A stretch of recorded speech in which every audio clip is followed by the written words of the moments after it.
Hi, class and everyone. This is Eastern Group 2, and I'm Jesse Arias. I'm Adriana Gatliff. I'm Emily Morris. I'm Anthony Rudell.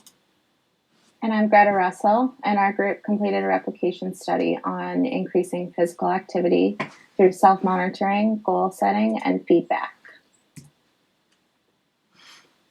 So the study we replicated is by Matthew P. Normand.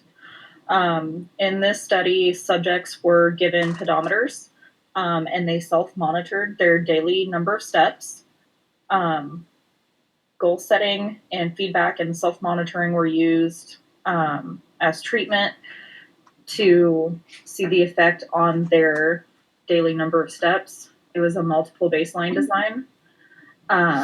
They received feedback from the researchers regarding their steps at the end of each day, and the results indicated an increase in the daily number of steps for all participants. Supporting literature, the first study focused on the effects of a pedometer and step monitoring and changes in physical activity. Subjects wore pedometers to measure daily steps. Subjects set goals and monitored their daily steps during the treatment phase. An increase in mild activity was demonstrated by all subjects. No significant changes in regular physical activity, health-related quality of life, or psychological well-being were reported by the subjects. So it showed that the pedometers were a good measure of mild physical activity, but not overall health. The next study focused on self-monitoring and its effects on physical activity. Subjects recorded whether or not they were engaged in physical activity in 30-second intervals. Reinforcement was delivered to those who engaged in physical activity for 12 or more intervals. The results of the study indicated an increase in physical activity during the treatment phase and a return to baseline levels when treatment was withdrawn. The next article focused on goal setting and self-monitoring together and their effects on walking. Subjects wore pedometers to measure and monitor their daily number of steps. Subjects also set goals for their daily number of steps. Results demonstrated an increase in daily number of steps in 80% of the participants. The next article examined the effects of feedback on communication behavior of teachers. Teachers' interactions with students were recorded and then discussed each day with researchers who provided feedback on their communication behavior. Results indicated an increase in positive communication behaviors and a decrease in negative communication behaviors across all subjects when feedback was implemented. And the last article resembles a lot the article we replicated. This study used goal setting, self-monitoring, and feedback as treatment. And they were used to, and the researchers looked at their effects on subjects' daily number of steps. Participants wore pedometers to measure and monitor steps. Each subject set a goal, and feedback was delivered by researchers stating whether or not the goal was met and reminding the subject of the goal.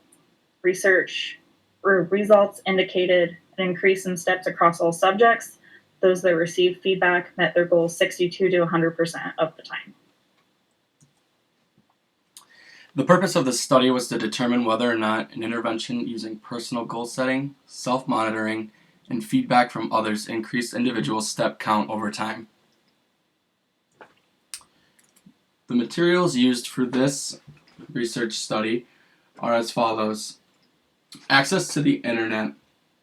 Access to the internet was needed to conduct this experiment, as internet allowed us to communicate with one another to provide written feedback in the intervention phases. Google Hangouts was also used for the purpose of being able to give the individual that was assigned to us written feedback based on the individual step count according to their average and baseline. A pedometer tracker was used. In this case, we used a Let's Fit tracker and an Apple Watch for our study to track the step count for both our baseline and intervention phases. Tape was used as baseline material only. This prevented the individuals from seeing their step count during baseline. Masking tape was used due to the thickness and ability to not allow the light to see through the tape. For this study, the participants used a cell phone for reliability and IOA checks. The cell phones were used to take pictures of our step counts from the pedometer tracker, or if synced to the Let's Fit app, to be able to take a screenshot of the steps for the day. A self-reporting data sheet was used to input the data. The use of Google Sheets was used as it allowed each participant to have access to the collection of data, and also track the individuals assigned to them and their steps during intervention. We used a social validity survey at the end of the study to see if individuals thought that feedback or the elements improved an increased step count. The behavioral definition of a step is operationally defined as any activity that results in a count being recorded or displayed on a pedometer.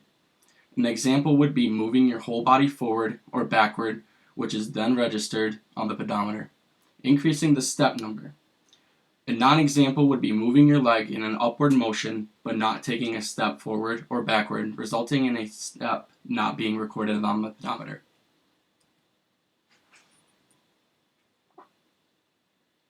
So for our data collection, 4 of the participants had a Let's Fit fitness tracker, which is the purple watch, and then one of the participants had used an Apple Watch, and both of the watches were able to show the number of steps that we took each day, and then every night each participant took a picture of their steps and sent it to our group through Google Hangouts, and then we recorded the number of steps at the end of each day on a Google Excel sheet that was shared by all group members. The design for this study was an AB-AB reversal design, and then it was a multiple baseline across participants. And so using the AB-AB reversal, you were able to see whether the intervention of self-monitoring feedback was effective or not. And then you were able to look at it across the 5 participants as well. And the graph shown here is our actual graph amongst all participants.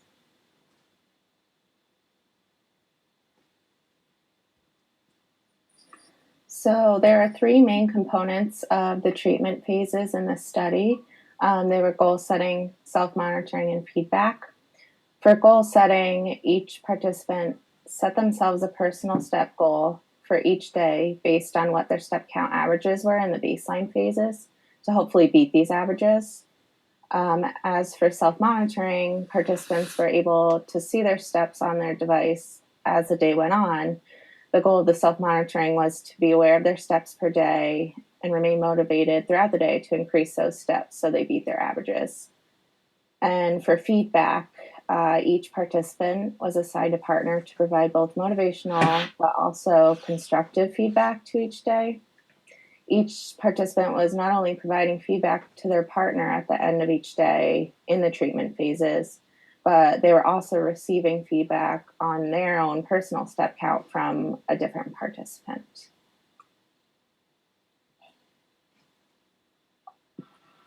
So for the intervention, our baseline, the participants would wear a mask on a pedometer.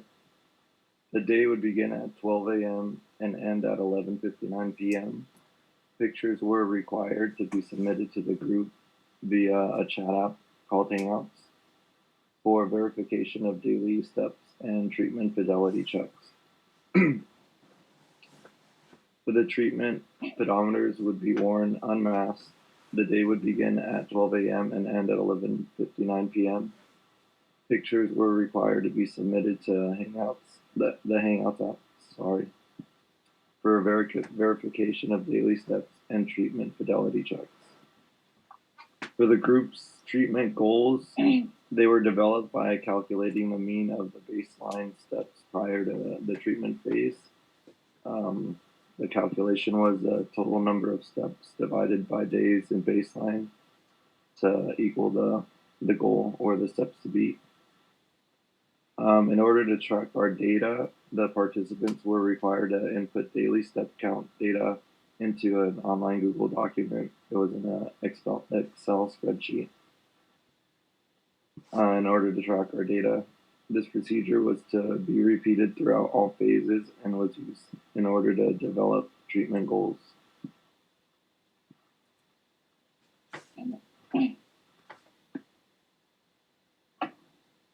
IOA was assessed by comparing the pictures of each participant's pedometer at the end of each day to the number recorded in the daily log. If the numbers matched, IOA was determined to be 100%. If the numbers did not match, IOA was determined to be 0%. IOA was assessed for 3 participants on separate dates chosen randomly each phase. This is approximately 40% of all the phases. IOA was determined to be 100% in each phase across all participants.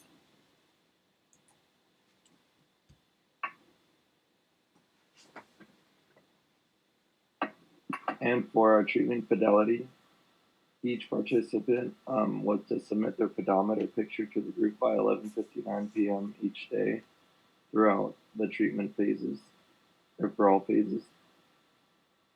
And each participant was to provide feedback to their assigned partner based on their step results by 11:59 p.m. the next day. Whether each member received praise from their assigned partners based on their goals set by 11:59 p.m. the next day, and whether each participant received graphic feedback weekly no later than 11:59 on each Tuesday of the week. And lastly, IOA data was collected by dividing the number reported by the participant by the number the experimenter recorded times 100. That number will give you the percentage.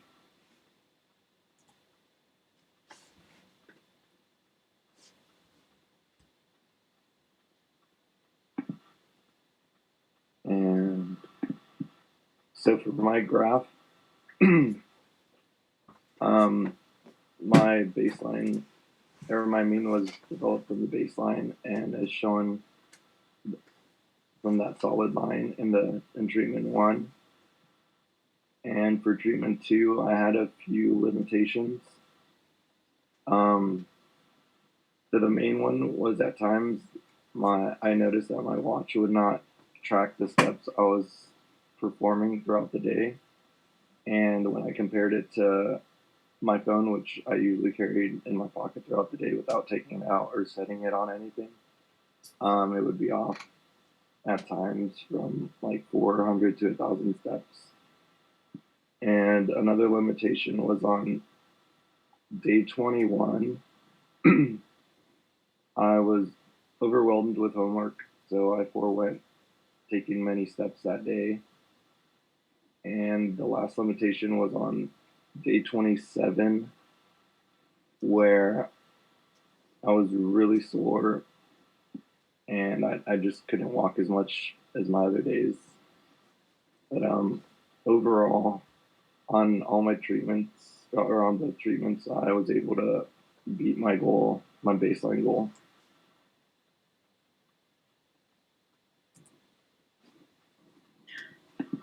So this is my graph.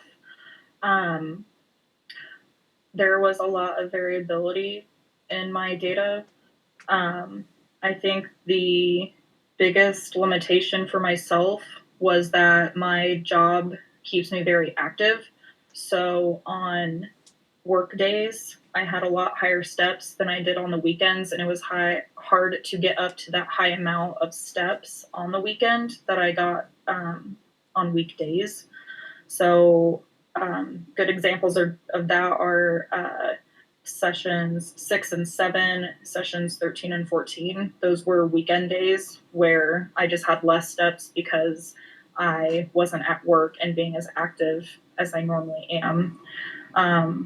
Another outlier in the data was session 23 and 24. On those days, I was sick and did not go to work those days and did not do a lot of physical activity.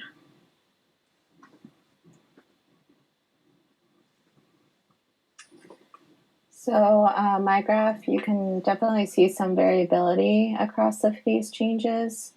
Overall, my baseline averages were higher in steps than my treatment averages. There are a couple factors I encountered throughout the study that affected my step count. First, my family, we experienced a pretty large storm that knocked a tree down into my house. So we were there, therefore without power for days, and I wasn't actually able to enter my house for a few days to access the charger for my watch. So that resulted in my watch dying. So my steps weren't accurately counted for that. And then another limitation that I encountered was a back injury that resulted me actually being out of work the whole week. This limitation shows in that last intervention phase where there's a very steep decrease in the trend. So my step count was extremely lower than usual that week. So those were a couple limitations I experienced. And this is my graph.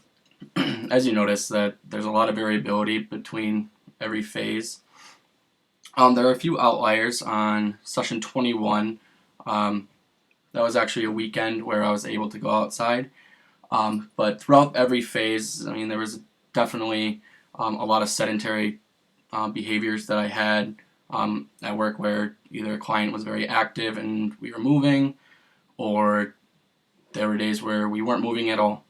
And then on session 23, my watch actually died at work, which I was unable to record those steps taken after that time. But as you can tell, a slight increase if you look at the trend line across every phase, slight increase. But those were a few limitations and outside variables. And this is my graph. As you can see, I kind of took like about the same steps every day. I kind of stayed within the same range, but I was able to beat my average for both baseline phases. And then day 10 was a major outlier for me because I was walking with family, and so that increased the number of steps. But I just kind of looked at each day the client that I was with at work, knowing whether I was in home, whether I was going to be walking a lot or not. And so if I got home from work and noticed that my steps were kind of low, then I went for a walk to try and increase my steps, or I went for a walk at the beginning of the day to increase my steps as well. So for me, this intervention worked.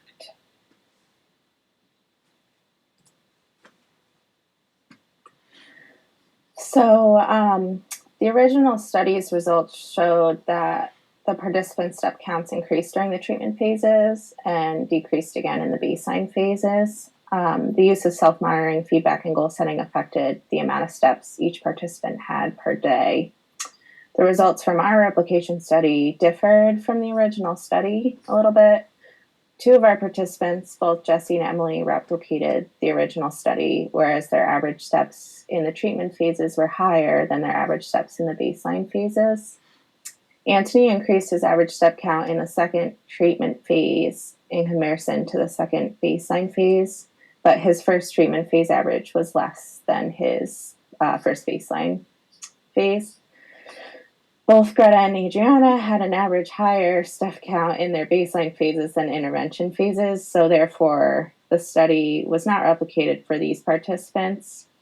And like we had just mentioned before, there are several reasons that affected the replication of our study for each of us, and these factors we'll address in the limitations section.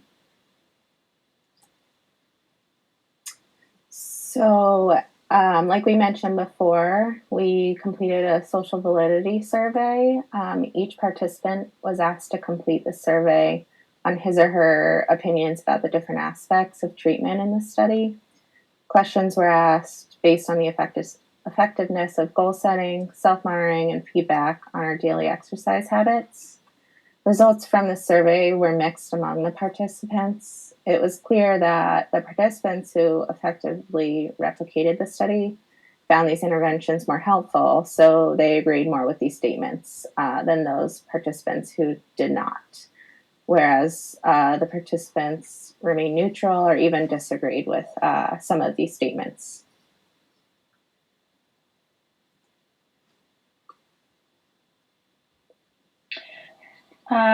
As we all kind of mentioned within our graphs, the limitations that we encountered, watches dying, we got stuck at work or couldn't locate our charger, so that was altering the number of steps on the pedometer.